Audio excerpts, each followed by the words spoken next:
Hello students, welcome to my YouTube channel biology and science. आज इस video में हम लोग लेसन नंबर सेकंड पर डिस्कस करने वाले हैं। लेसन नंबर सेकंड है पुष्पीय पादपों में लैंगिक प्रजनन, sexual reproduction in flowering plants. Students, plants जो होते हैं वो टू टाइप्स के होते हैं। कुछ ऐसे प्लांट्स होते हैं जिनमें फ्लावर्स प्रेजेंट होते हैं, उन प्लांट्स को बोलते हैं फ्लावरिंग प्लांट्स। ओके, कुछ ऐसे भी प्लांट्स होते हैं जिनमें फ्लावर प्रेजेंट नहीं होते हैं, उन्हें कहते हैं non flowering plants. Okay students, reproduction एक ऐसी प्रोसेस है जिसमें दो अलग अलग गैमेट आपस में फ्यूज़न करके एक न्यू जनरेशन को जनरेट करते हैं। ओके, रिप्रोडक्शन ह्यूमन बींग्स के लिए हो या एनिमल्स के लिए हो या प्लांट्स के लिए हो, ये बहुत ही ज़्यादा इम्पॉर्टेंट होता है। रिप्रोडक्शन टू टाइप का होता है। फर्स्ट होता है सेक्सुअल रिप्रोडक्शन एंड सेकंड होता है असेक्सुअल रिप्रोडक्शन। ओके, रिप्रोडक्शन जो है वो देखिए यहाँ पर भी यही लिखा है कि जो रिप्रोडक्शन है वो सभी जीवधारियों की एक महत्वपूर्ण विशेषता है। मीन्स ये सारी जीवधारी, जितने भी प्रकार के जीवधारी है, जितने भी प्रकार के एनिमल्स हैं, उनकी सबसे इम्पॉर्टेंट कैरेक्टर है रिप्रोडक्शन। ओके, इस प्रोसेस में होता है कि जो भी जीव होते हैं वो सभी अपने ही आकार तथा अपनी ही आकृति के नए जीवों को उत्पत्ति देते हैं। ओके, देखिए हम लोग देख लेते हैं। रिप्रोडक्शन टू टाइप का होता है। असेक्सुअल रिप्रोडक्शन, जिसे हिंदी में अलैंगिक जनन बोलते हैं, तथा सेकंड होता है सेक्सुअल रिप्रोडक्शन, जिसे हिंदी में लैंगिक जनन कहते हैं। ओके, आप लोगों को अच्छे से याद रखना है कि रिप्रोडक्शन एक ऐसी प्रोसेस है जिसमें दो अलग अलग गैमेट्स होते हैं जो आपस में फ्यूज़न करके एक नई नई संतति को जनरेट करते हैं। ओके, नेक्स्ट देख लेते हैं हम लोग कि असेक्सुअल रिप्रोडक्शन जो होता है, असेक्सुअल रिप्रोडक्शन में जो केवल एक ही जीव भाग लेता है इसमें। ओके, इसमें एक ही पेरेंट बॉडी भाग लेती है। ओके, इसमें सिर्फ एक ही पेरेंट बॉडी का रोल होता है इम्पॉर्टेंट। इसमें किसी भी प्रकार से दो मेल बॉडी या फीमेल बॉडी दोनों से मिलाकर कोई ज़रूरत नहीं होती है। ओके, असेक्सुअल रिप्रोडक्शन में सिर्फ एक ही पेरेंट बॉडी भाग लेती है, जिसमें किसी भी युग्मक का निर्माण नहीं होता है। ये तो नॉर्मली इजी बात है। जिसमें सिर्फ एक ही जीव भाग लेगा उसमें किसी युग्मक के निर्माण की ज़रूरत भी नहीं पड़ेगी। ओके, नेक्स्ट अगर वैसे ही देखा जाए कि जो सेक्सुअल रिप्रोडक्शन होता है, तो सेक्सुअल रिप्रोडक्शन जो होता है वो दो जनकों के युग्मकों के संलयन से नए जीव उत्पन्न होते हैं। ओके, सेक्सुअल रिप्रोडक्शन में दो अलग अलग गैमेट होते हैं, जैसे फर्स्ट होता है male gamete, female gamete. Okay, इन दोनों का फ्यूज़न होता है और उसके थ्रू न्यू न्यू जो भी बींग्स है उनकी उत्पत्ति होती है। ओके, अब इसमें वेरिएशंस भी पाई जाती है। वेरिएशंस कैसे पाई जाएगी?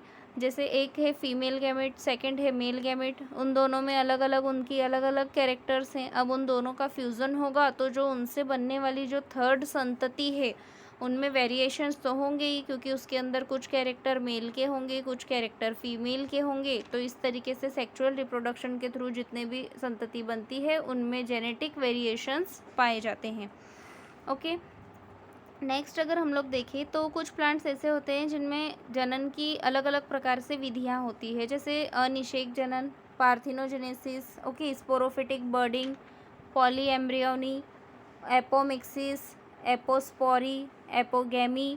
ओके, ये भी प्लांट्स में ही रिप्रोडक्शन की कुछ अलग अलग मेथड्स हैं। ओके, इसमें हम इस चैप्टर में हम लोग इन मेथड्स को भी आगे नेक्स्ट वीडियो में डिटेल से पढ़ेंगे। आइए अब हम देख लेते हैं सेक्सुअल रिप्रोडक्शन क्या होता है। ओके, सेक्सुअल रिप्रोडक्शन पर थोड़ा सा डिस्कस कर लेते हैं। सेक्सुअल रिप्रोडक्शन, ओके, मैंने आपको ऊपर बताया था पहले ही कि सेक्सुअल रिप्रोडक्शन में मेल गैमेट तथा फीमेल गैमेट का फ्यूज़न होता है और उसी के थ्रू सेक्सुअल रिप्रोडक्शन होता है। देखते हैं, पुष्पीय पौधों में लैंगिक जनन नर एवं मादा means male and female gamete के फ्यूज़न के थ्रू होता है। ओके, यह युग्मक जनन अंगों में उत्पन्न होते हैं। ये जो मेल गैमेट और फीमेल गैमेट होते हैं ये रिप्रोडक्टिव ऑर्गन्स में उत्पन्न होते हैं। ओके, वहीं पर बनते हैं। पुष्पीय पौधों तथा आवृत्तबीजी पौधों में पुष्प लैंगिक जनन के अंग होते हैं। अगर हम लोग फ्लावरिंग प्लांट्स की बात करें तो फ्लावरिंग प्लांट्स में अगर देखा जाए तो जो मेल रिप्रोडक्टिव ऑर्गन होता है, सबसे मेन इम्पॉर्टेंट है ना, वो होता है पुष्प। Okay, flower. किसी भी प्लांट में रिप्रोडक्शन की प्रोसेस फ्लावर में कंप्लीट होती है। ओके, अब हम लोग देख लेते हैं फ्लावरिंग प्लांट्स में मेल गैमेट और फीमेल गैमेट कहाँ पर बनते हैं। अगर हम लोग मेल गैमेट की बात करें तो मेल गैमेट जो होते हैं वो मेल गैमेटोफाइट में उत्पन्न होते हैं एंड इन्हें माइक्रोस्पोर कहा जाता है। ओके, इन्हें क्या बोला जाता है, माइक्रोस्पोर। और ये उत्पन्न कहाँ पर होते हैं, मेल गैमेटोफाइट में।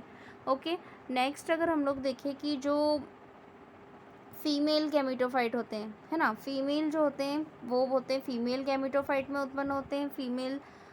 फीमेल पार्ट जो होता है, फीमेल गैमेट जो होता है फ्लावरिंग प्लांट्स का, वो फीमेल गैमेटोफाइट में उत्पन्न होता है तथा इसे मेगास्पोर से उसका डेवलपमेंट होता है।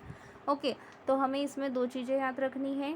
सेक्सुअल रिप्रोडक्शन में, सेक्सुअल रिप्रोडक्शन जो होता है वो मेल एंड फीमेल गैमेट के संलयन के थ्रू होता है, फ्यूज़न के थ्रू होता है। अब ये जो गैमेट्स हैं वो जनन अंगों में उत्पन्न होते हैं, जो भी रिप्रोडक्टिव ऑर्गन्स होते हैं उन्हीं में ये उत्पन्न होते हैं। ओके, किसी भी फ्लावरिंग प्लांट्स में रिप्रोडक्शन के लिए सबसे इम्पॉर्टेंट पार्ट होता है flower. Okay, sexual reproduction flower में ही होता है। ओके, और हमें ये याद रखना है कि जो मेल गैमेट होते हैं, ओके, जो मेल गैमेट होते हैं वो मेल गैमेटोफाइट में बनते हैं और इन्हें माइक्रोस्पोर से इनका डेवलपमेंट होता है। ओके, इनका इस डेवलपमेंट माइक्रोस्पोर से होता है। तथा जो फीमेल गैमेटोफाइट होते हैं वो फीमेल गैमेटोफाइट में बनते हैं। फीमेल गैमेट जो होते हैं वो फीमेल गैमेटोफाइट में बनते हैं और इनका डेवलपमेंट मेगास्पोर से होता है। ठीक, ये इतनी चीज़ें तो हमें इसमें नॉर्मली याद रखनी ही है। नेक्स्ट अगर देखा जाए तो जो मेगास्पोर्स जो होते हैं, ओके, मेगास्पोर्स जो होते हैं वो किसी भी फ्लावर के ओवरी में स्थित ओव्यूल में बनते हैं। ओके, फ्लावर में ओव्यूल होता है, ओवरी होती है। ओके, फ्लावर में सबसे पहले ओवरी पाई जाती है, ओवरी के अंदर ओव्यूल पाए जाते हैं। ओके, जो अलग अलग तरीके से अलग अलग क्रम में व्यवस्थित होते हैं। इस ओव्यूल और मेल जो माइक्रोस्पोर होता है ना, इन दोनों युग्मकों के संलयन के फलस्वरूप ही बनता है जायगोट। किसी भी मेल गैमेट या फिर फीमेल गैमेट, इन दोनों का जब फ्यूज़न होता है तो उनके फ्यूज़न के थ्रू लास्ट में बनता है जायगोट। ओके, ये जायगोट जो होता है वो द्विगुणित होता है, इसे डिप्लॉइड बोलते हैं। ओके, जैसे अगर देखा जाए तो ये मेल है और ये फीमेल है। ओके, ये मेल गैमेट है और ये फीमेल गैमेट है। मेल गैमेट जो होते हैं वो हैप्लॉइड होते हैं। ओके, इस तरीके से वो हैप्लॉइड होते हैं।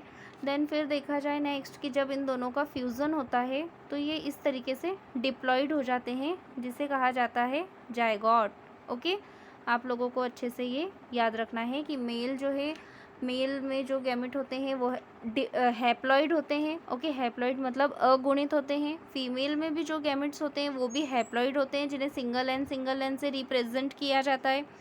इन दोनों में फिर फ्यूज़न होता है। ओके, फ्यूज़न मतलब इन दोनों का मिलना, इसे फ्यूज़न, फर्टिलाइजेशन, निषेचन, संलयन भी बोल सकते हैं। ओके, इसके बाद क्या होता है कि जब ये दोनों मिल जाते हैं तो फिर ये 2n हो जाता है। ओके, 2n मीन्स ये डिप्लॉइड हो जाते हैं, जिसे हिंदी में द्विगुणित बोलते हैं। ओके, नेक्स्ट फिर इसके बाद जब ये द्विगुणित हो जाता है तो फिर यहाँ पर बन जाता है जायगोट। ओके, और यही जायगोट आगे चलकर फिर किस में डेवलप हो जाता है, एम्ब्रियो में। ओके, ये बन जाता है एम्ब्रियो में, ये डेवलप हो जाता है। ठीक है, तो ये प्रोसेस पूरी आपको याद रखनी है। पहले मेल गैमेट, फीमेल गैमेट, ये दोनों हैप्लॉइड होते हैं, इनका फ्यूज़न होता है, फ्यूज़न के थ्रू ये डिप्लॉइड हो जाते हैं, डिप्लॉइड को जायगोट बोलते हैं, जायगोट डेवलपमेंट करके एम्ब्रियो बना लेता है। ठीक, इतनी प्रोसेस तो आपको अच्छे से याद ही करनी है। आप इसे नोट भी कर सकते हैं अपनी कॉपी में, एक रे डायग्राम की तरह इसे नोट कर लीजिएगा। ओके, नेक्स्ट आप लोगों को मैं बताऊं तो देखिए, इतनी प्रोसेस हो गई ना, उसके बाद ये जो भी जायगोट बन जाता है वो बीज के अंदर ही एम्ब्रियो में विकसित हो जाता है। ओके, मैंने आपको बताया जो भी जायगोट होता है वो बीज के अंदर ही उसमें विकसित हो जाता है। ठीक है, जब बीज को बोया जाता है तो ये जो एम्ब्रियो है वो वृद्धि करके नए पौधे को जन्म देता है। जब हम किसी भी बीज को बो देते हैं, बीज मीन्स ओव्यूल। ओके, जब हम किसी भी बीज को बो देते हैं तो वो डेवलपमेंट करके, है ना, ग्रोथ करके वो किस में डेवलप हो जाता है, वो किस में डेवलप हो जाता है, नए पौधे को वो जन्म दे देता है। ओके, तो इस प्रकार से सेक्सुअल रिप्रोडक्शन की प्रोसेस कंप्लीट हो जाती है। ठीक, तो आप लोगों को आई होप ये टॉपिक अच्छे से समझ में आ गया होगा। आप इसे नोट डाउन कर लीजिए तथा याद कर लीजिए। नेक्स्ट वीडियो में मैं आप लोगों को असेक्सुअल रिप्रोडक्शन के बारे में डिस्कस करूँगी। ओके।